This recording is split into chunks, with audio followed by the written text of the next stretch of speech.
ওটছৰ এটা কেক আৰু এই ওটছৰ কেকটো বনাবলৈ কি কি সামগ্ৰীৰ প্ৰয়োজন হয় আহকচোন চাওঁ। প্ৰথমতে মই এটা মিক্সি জাৰ ল'লোঁ, তাত মই একাপ ওটছ দিলোঁ আৰু একাপ দি দিলোঁ। এতিয়া মই এইখিনি মিক্সিত পিচি ল'ম। এইখিনি পিচি হৈ গ'ল। এটা চৰিয়া লৈছোঁ, তাত মই ওটছখিনি দি দিছোঁ আৰু ইয়াৰ লগতে মই দিম দুটা কণী,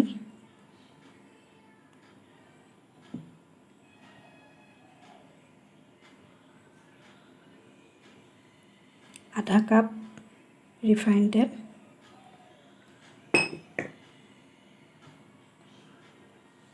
বেকিং পাউডাৰ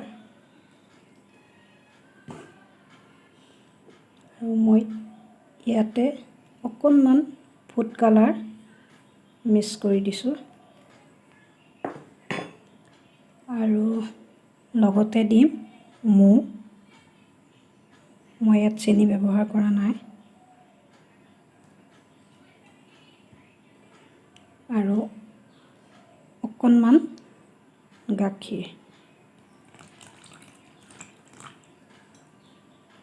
আৰু এইখিনি এতিয়া মই ধুনীয়াকৈ মিক্স কৰি ল'ম।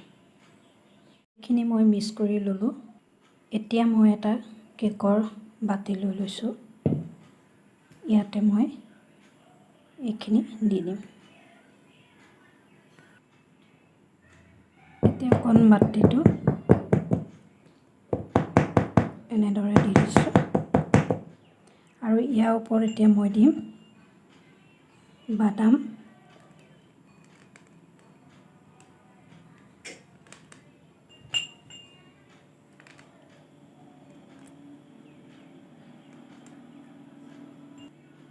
এয়া মই ওপৰত বাদাম দি দিলোঁ।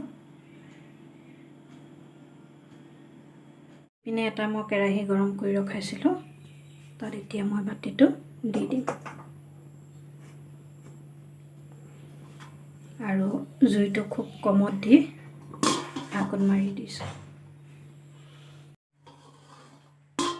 এয়া চাওক, মোৰ কেক ৰেডি হৈ গ'ল আৰু এতিয়া মই গেছটো অফ কৰি দিম আৰু কেকটো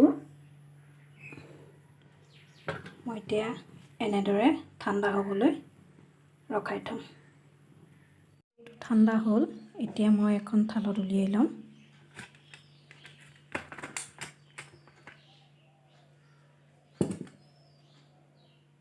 কি সুন্দৰ হৈছে কেকটো।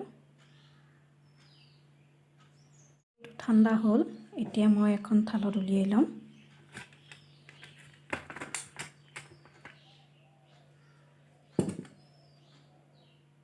কি সুন্দৰ হৈছে কেকটো।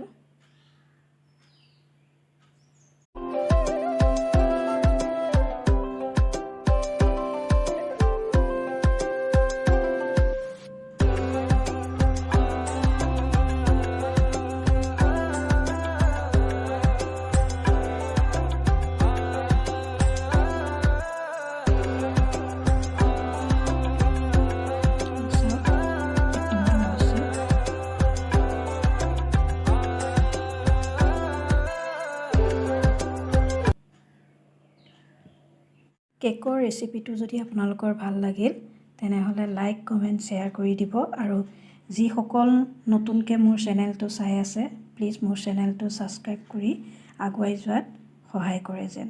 তেনেহ'লে আজিলৈ মই ভিডিঅ'টো ইমানতে সামৰিছোঁ। আকৌ নতুন ভিডিঅ' লৈ আপোনালোকৰ মাজলৈ আহি আছোঁ।